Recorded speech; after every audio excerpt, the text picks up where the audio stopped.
Welcome to Mbombela Fanatics, and I'm your host, Limbo Mugale. Mbombela Stadium is where, man, for the Patriot Premiership clash between Orlando Pirates and Orbit College. A game as of just under the scoreline of 2-0 in favor of Orlando Pirates. Nyalong Fan Layo Lana. Tell fair to your profit. We should have to stop us and celebrate a corner. Professor, Papa. Exactly. Professor. Come on, be sad of it. Yeah, into your hand. Sure. Yeah, into your hand. Sure. Mshilo wasekhale. Yeah. Uthuma bazofasa bazobaqala bapaka ipass. Yeah. Sayikhumisa amasondo baba. Yeah. Wenzile umsebenzi. Sithethe lento. Yeah. Bapho makhelwane. Hayi man. Bapho makhelwane. Shoot man. Shoot. Shoot man. Shoot man. Shoot man. Taki. Baba, 14 years nduna yami la ngagcina khona kuna e-league. Namuhla lisomiso se-league. Siphelile namuhla e-Orlando Scotland.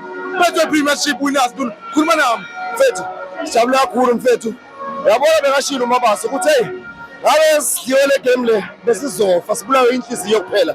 Sesibonga kakhulu kuma-fans wethu uthi asisupport sibonga 20 years Galaxy. Ngoba ngikhodle ngiphinde ngisho ukuthi sibonga kakhulu TS Galaxy. Ngiyesithathe yasifaka la. Wakhulu mfethu, athi ngibambisana mfethu ngibonga kakhulu. Nduna yami ngembi kokuthi ngibekele. Iphayilile nje kuphi? Iphayilile nje kuphi? Embombela mfethu. Embombela. Ekhaya la siphuma khona. Siyabonga mfethu. Danko.